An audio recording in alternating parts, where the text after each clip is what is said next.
Welcome to another episode of the TokStocks podcast. Today we interview Chelsie Hodge, the founder and CEO of Blender Bites. Chelsie is a dynamic entrepreneur and health enthusiast who has created an innovative product that is changing the way people think about healthy snacking. Blender Bites is an award-winning Canadian company involved in the development and marketing of a line of pre-portioned, one-step smoothie products. In this interview, we'll delve into Chelsie's personal story and learn about the inspiration behind Blender Bites. We will also cover some of her exciting growth initiatives and new product innovations. So sit back, relax, and let's dive in. Well, welcome everybody to the latest edition of TokStocks podcast. Today, we're lucky to have Chelsie Hodge, founder and CEO of Blender Bites, which is a publicly traded CPG brand. And we're going to do a bit of a deep dive here today, ask her some questions. There's been a lot going on since we first featured this company about a year ago. I think it was April last year when we first talked about it, and excited to get a bit of an update. So welcome, Chelsie. Thanks for joining us. Thanks so much for having me again. Great to be here. You're very welcome. Maybe you could just start off and tell us a little bit about your background, what inspired you to pursue a career in CPG?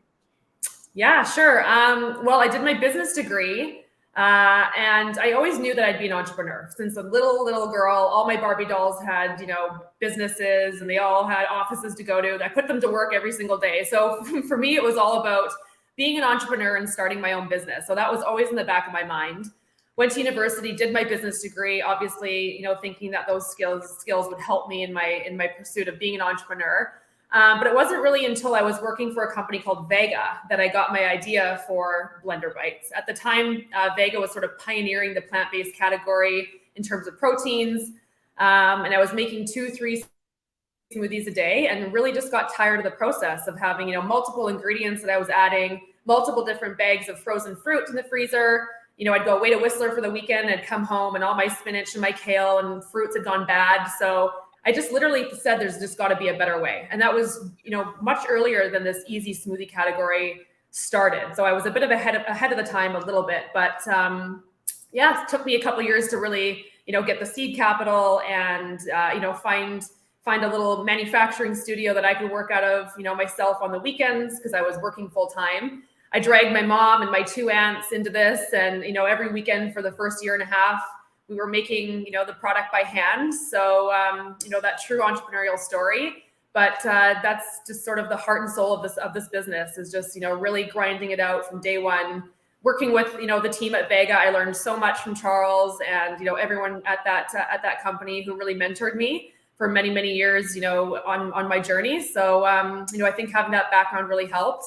And then I was also, working at the time for capital markets. So, in and out of between plant-based CPG and capital markets for the last 15 years. So it's really weaved me into, the position I'm in right now as a CEO of a publicly traded plant-based company. So I feel very lucky that those two paths have finally come together, and here I am. Excellent. What do you see as sort of the biggest opportunity or the need in the market for Blender Bites? And can you explain a little bit to those of us that maybe are not consumers of your product exactly what it is? Yeah, so I think, through the pandemic, 2 things really sort of became extremely important to shoppers. It's, healthy items, immune system support, and everyone started to really focus on their health because they realized that, this was a serious thing that was happening with the coronavirus. And also convenience. Everyone was working at home. They had kids at home, they were managing multiple different things. So health foods and convenience really came into light. And Blender Bites, of course, is both of those things. So having the one-step smoothie, all you have to do is add it to a blender or a shaker cup, add water. I've formulated all of our formulas to be perfect with just water. You don't have to add any other ingredients or juices or milks. So just add water and then shake or blend, and you have a super nutritious smoothie that's ready in seconds. We actually add whole food vitamins as well. So you're getting a good source of 12 vitamins and minerals to keep that immune system going. We add functional ingredients. Everything's fully organic, so 100% organic. We have the organic fruits, and we have greens such as wheatgrass, chlorella, spirulina, spinach, broccoli, kale. So it's super nutritious and it's super healthy, and it's also fast and easy. And I think that's what's really propelled us to where we are today. And we're seeing all these retailers now recognizing these demands from customers and wanting products on their shelves, just like Blender Bites. Well, that's excellent. Sounds like I should be having them a few more times a day with all those great ingredients. Yes, absolutely. So you touched on a little bit with your background, doing capital markets and CPG. Yes. Can you tell us a little bit about how the company went public? What was the process like? Was it a positive experience for you? It's been obviously a little bit of a tougher time the last sort of 12 to 18 months for this sector among many other sort of small companies that are public. As a true ultimate insider, maybe you could give a little vantage point into how it went and how it's going. Yeah, at the time it was all about raising capital. And, I had talked to different funds, Canadian and US funds, and the message from them was, come back when you're doing 5 to 10 million in sales. Okay, well, great. But how are we going to get to that first 5 million? It's the toughest 5 million to do. So going public for us was a great way to raise capital. I, by chance, had met the group that we're working with. So it was total fate. And, they were at the time were looking for a plant-based deal because they knew that it was, super hot and trending, and they just saw the potential for the category. So we partnered up with them, and took about a year, I guess, for us to get organized and audited and everything ready to go. But this particular group had such a strong back office that I feel like the process was quite seamless because I got a lot of support.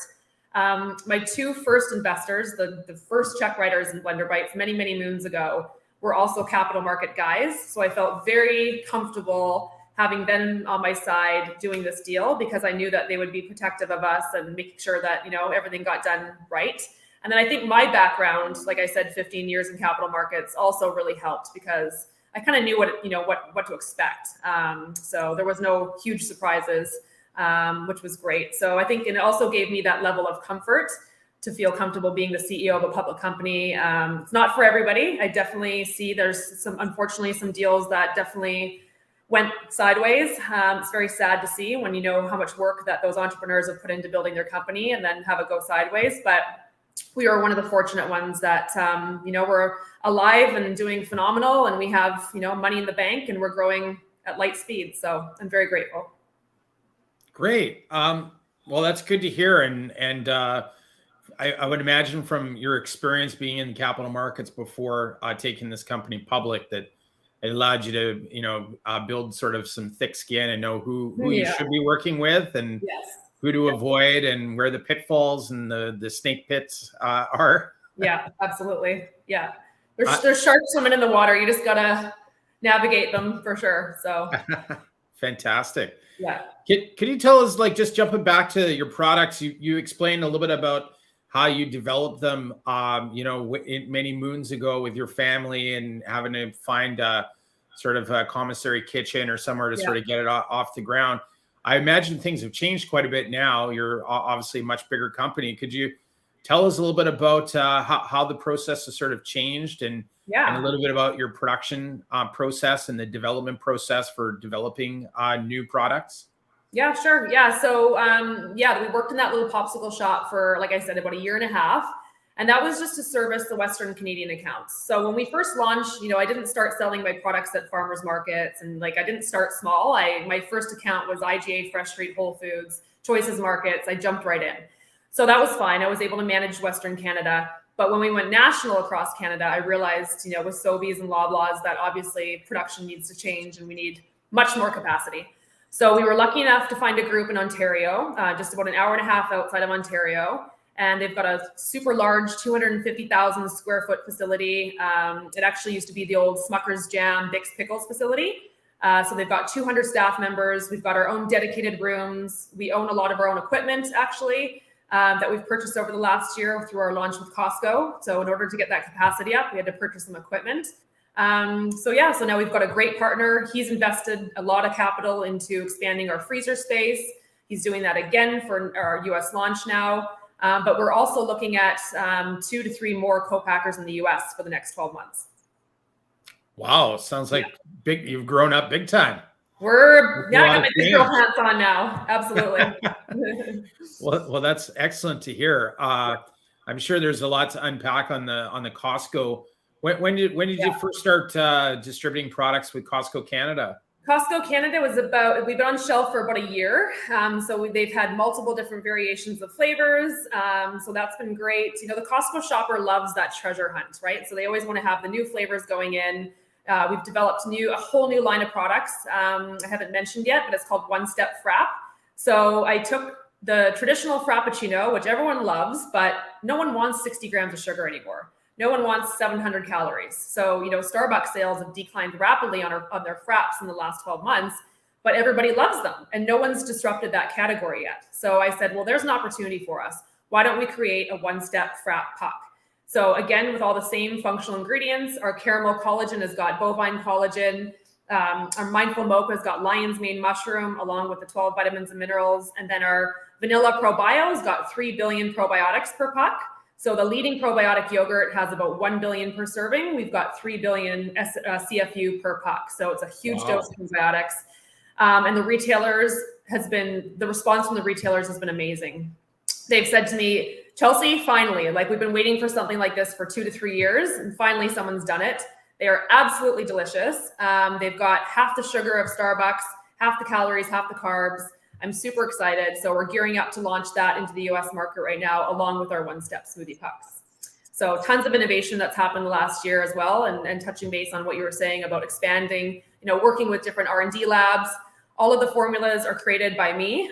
So I go through, I put the recipes together, and then I work with one of our R&D labs across Canada, get the prototypes created and off to the retail listing, and we've already got quite a few listings on those under major rebrand. So knowing that we need to pop on shelf, we're in the freezer category.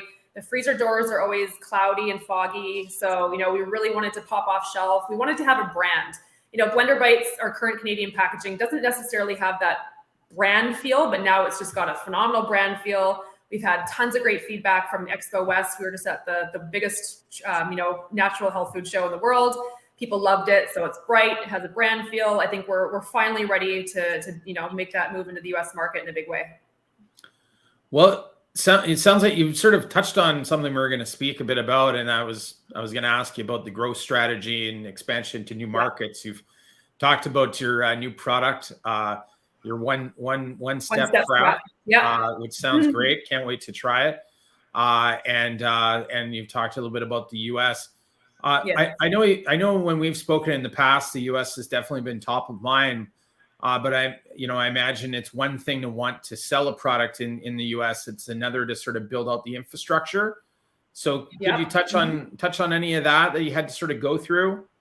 Yeah. So we've actually, retail and CPG takes forever, and people don't actually realize the listing periods, with retailers, it's once a year, so if you miss that April listing period, you got to wait till next April before you can talk to that group again. So the time period is a long, drawn out process. But so what I did was I hired our US broker team a year ago now. So in the background for the last year, we've been working behind the scenes with all the major US retailers to gear up for this exact moment. So even though, your audience and shareholders haven't seen what's going on, we've been very busy and behind the scenes getting ready for our big US launch. That's one part of it, your broker team. Then you have to have your distribution team set up. So we've been working with KeHE, which is Unify and KeHE are the two biggest players for retail CPG distribution in the US. So we're set up with KeHE. They've taken all of our smoothies, all of our fraps, which means that we can start shipping product to their distribution centers all across the country.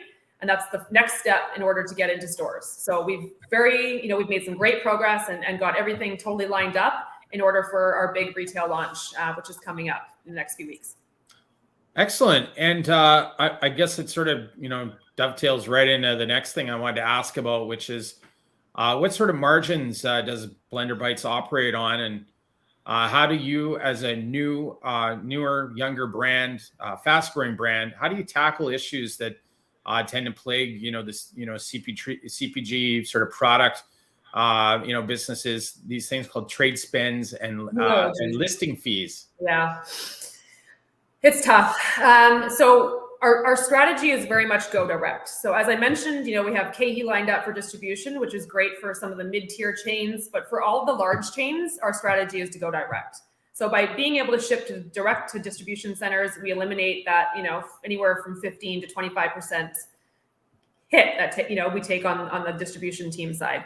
So going direct is super important. We're targeting all the largest retailers: Walmart, Publix, Target, Kroger, Albertsons, Safeway. We're talking to all of them. So going direct is super important in order to get, and not only just for your margins, but also to get the right retail price on shelf.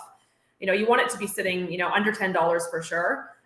We just reformulated, as I mentioned, but we've also changed our pack size. So instead of having 6 pucks per bag on shelf, we're doing 4 pucks per bag. And that allows us to bring our price point down. So, we're targeting anywhere from $7.99 to $8.99 now instead of $10.99, $11.99. So that really helps velocities, getting, the numbers. All of these retailers want you to be at a certain, velocity rate. If you're not doing a case per week, you're in trouble. So, it's really important to us to have that right pricing. That's, a big strategy for us. And then the right packaging, obviously with the new Bray brand, it's going to look great. So, we're aiming to sort of gross margin 30, 35 at this point. Once we get these bigger retailers on board, obviously our purchasing power is a lot bigger. So we've got a plan to get that up even higher. But our goal right now is around 30 to 35 gross. Yeah. Well, that's great. And I'm hearing a little bit more about, some brands such as yours that have obviously been able to cut your teeth in a market, talking a lot more about once you've got a grocer or retailer sort of on board and they're selling through your product effectively, then you can start to open the door to direct business. So that's really smart. Glad to hear that. Have you been doing some of that direct business here in the Canadian market? We're working on it right now. So we're, Sobeys, Loblaws, all the big players, we're working on moving direct as well. And then, as you mentioned too, with the MCBs, the merchandiser chargebacks, it's just important that you're factoring all of that into your pricing framework, right? So making sure that you have all those 15% promo budget, that's all baked in. So there's no surprises at the end of the day. So, these are all huge learnings that we've, like I said, we've cut our teeth, in the Canadian market. We've learned all this. We know what to expect with KE, working with direct to offset some of that, even working on some private label. So we announced that we partnered with one of Canada's largest retailers for private label, because we know that there's no promos, there's no chargebacks, there's no listing fees. It's actually just, straight money profit. In the bank. Yeah, money in the bank we need. So balancing both is a good strategy. Excellent. Well, that's good to hear. Well, thanks for sort of, tackling some of that. I know that from speaking with investors, they're not necessarily as hip to what's going on with trade spend and listing fees, about how you can't sort of expense it. It kind of knocks off your sort of net sales on your sort of on your financial statements as a pubco, and can maybe give a not necessarily a real understanding of sort of gross margin.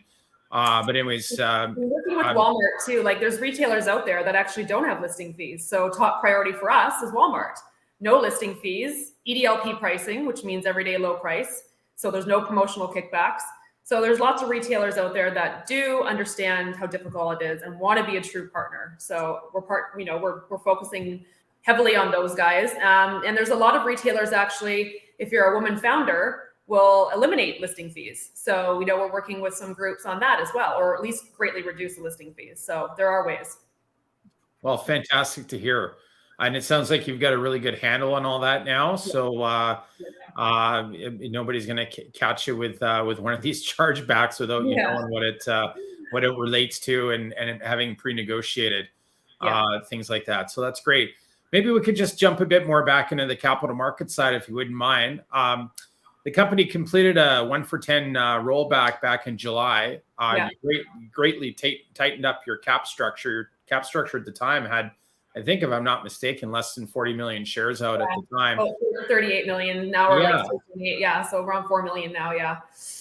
I think, the reason we did that was, it was more about the share price and the potential investor we want to attract. So, going to the US market, I don't know if the US investors really like the penny stock so much. They want to have a $4 or $5 share price. So I think, it sort of makes us attractive to a different set of investors. And then also allows us to get onto some US exchanges that obviously we're looking at right now. Excellent. That was going to be my next question. Was the rollback sort of intent of an uplisting or listing to a different exchange at some point? Yeah, definitely. Yeah. We're working on that right now. Yeah.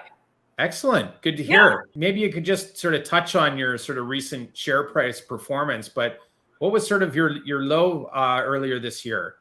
I think we're down to about $1.20, so it would have been $1.50 maybe. Yeah, I think so. Yeah, around that. You recently, if I'm not mistaken, hit $7 or just over Yeah. $7. Yeah.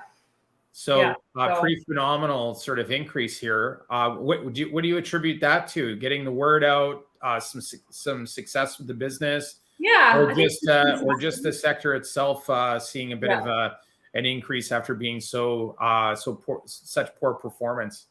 Yeah, I think, kind of a bit of all of that, right? So I think the sector is coming alive again. And also, Blender Bites isn't getting caught up in the whole, plant-based meat, not fiasco, but kind of a fiasco. We're a functional beverage, and functional beverage is like super hot right now. So, it's not like we're in a bit of a different category. So I think, when we look at what retailers are looking for right now, it's functional beverages. I get the requirement list for new retailers, and I'm going down the checklist, and I'm like, organic, functional ingredients, vitamins, convenience, ease of use, like healthy. I'm like, oh yeah, we check off everything. So I think we're getting a lot of traction and interest from people because they see us as sort of one of the leaders in this category right now, which is really starting to explode. So I just got back from the US 2 days ago, did a lot of store visits, walking in Target and Walmart and Kroger, and their frozen fruit section is sad. And the retailers all know that they need some really cool innovation right now. Canada's a little bit ahead than the US on that front, but there's a ton of opportunity for us.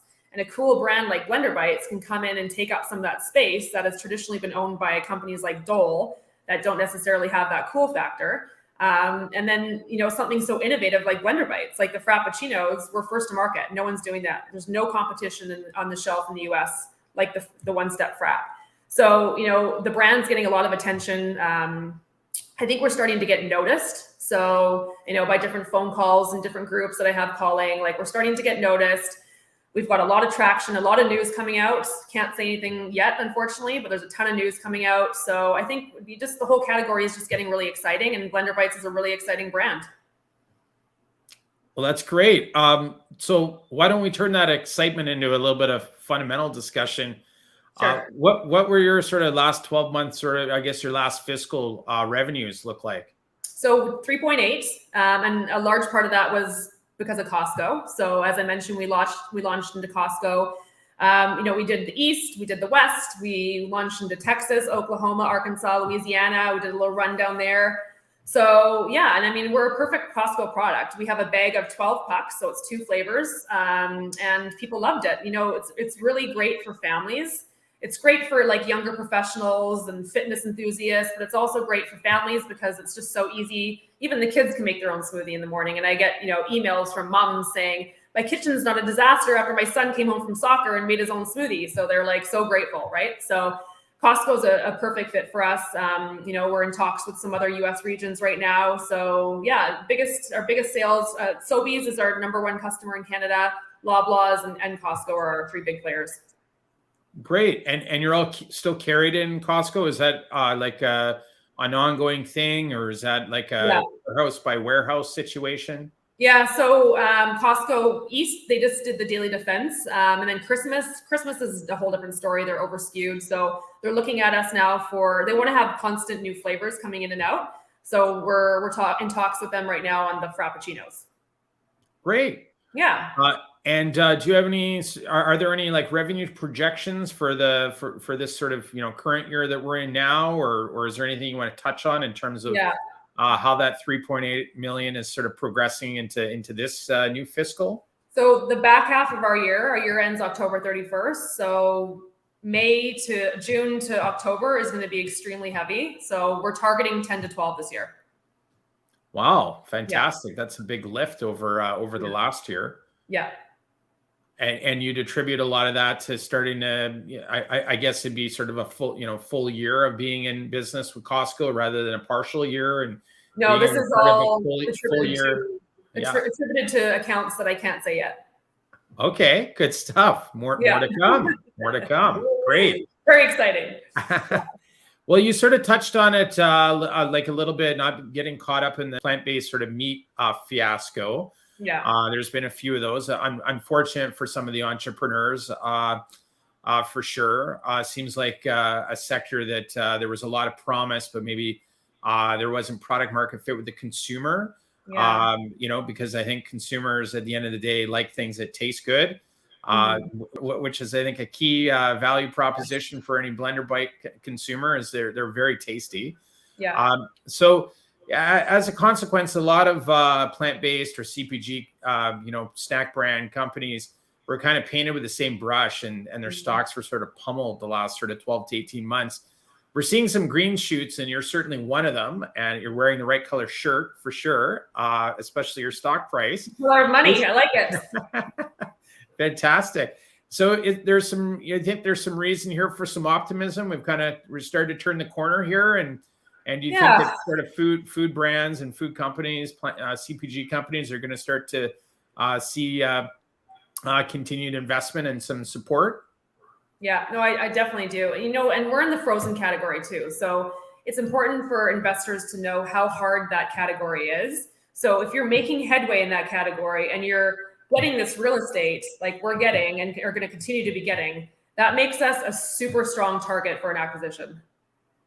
As I mentioned, brands before like Dole and different, like they've tried to do what we're doing, and we're getting, like I said, I can't say too much, but once we get this distribution in the US and this frozen space, other brands are going to look to us and say, well, that is so valuable. It's just easy for us to, partner or, acquire. So I think we're also exciting because we're a very strong acquisition target in the next 2 years.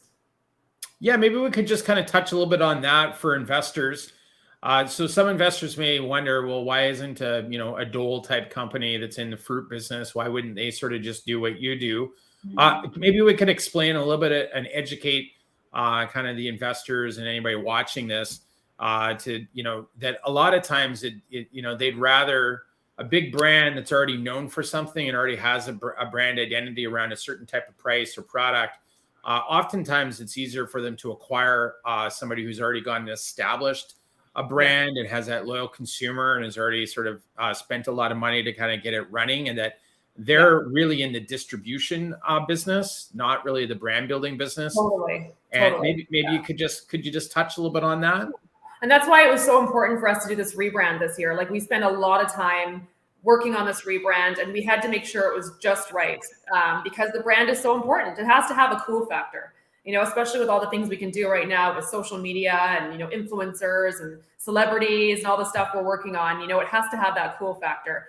And Dole just doesn't. They have a smoothie product. They've got multiple smoothie products, but they're not doing exactly what we're doing. It's not a pre-portioned product with no inner plastic. That's another thing I should mention. All the retailers, the feedback is, Chelsie, I'm in love with the category, but I hate all that inner plastic. So they have this love-hate relationship with this easy smoothie category.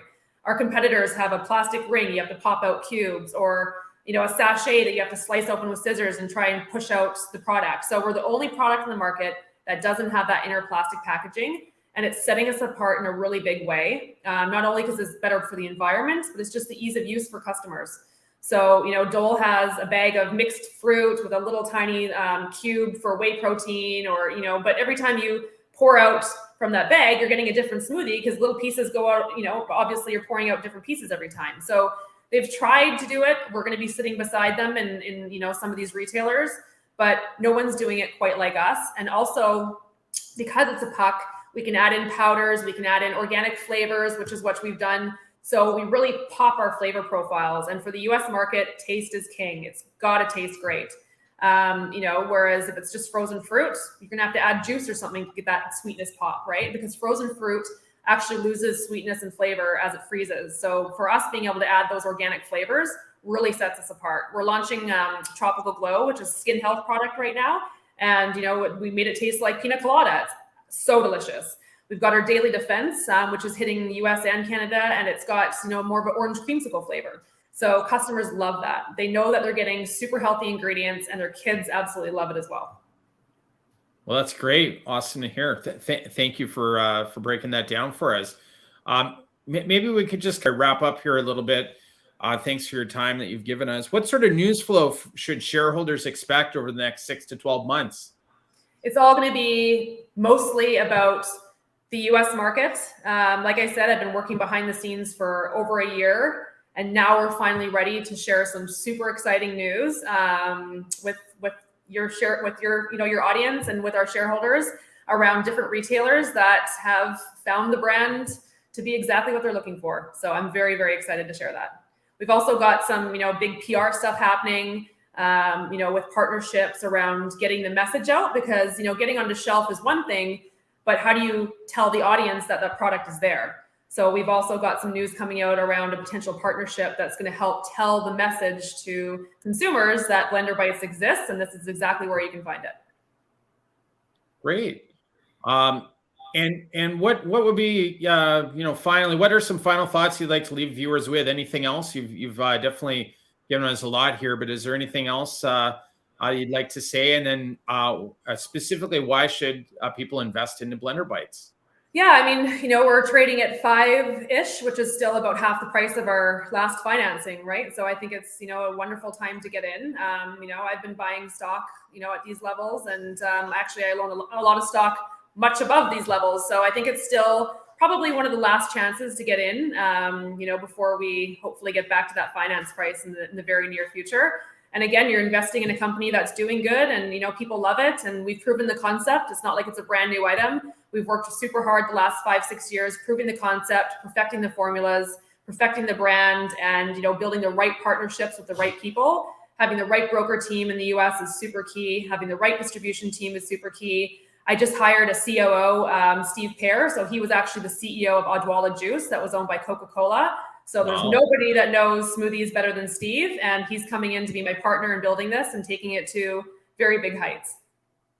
Wow, fantastic! That's great.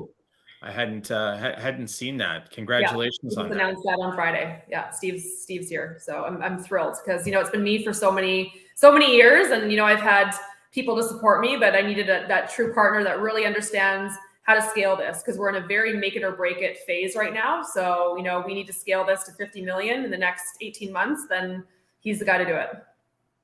Wow, that's great. Well, thanks very much for spending some time with us. I certainly hope that you'll come back and update us when you've got some. Sounds like a busy time. Lots going on. We're gonna sit here and patiently wait to see some of this stuff sort of develop, and maybe you could come back on and explain the significance of some future updates for us. Absolutely. Thanks, Pierre. I appreciate your time. All right. Thanks so much. Take care. Bye.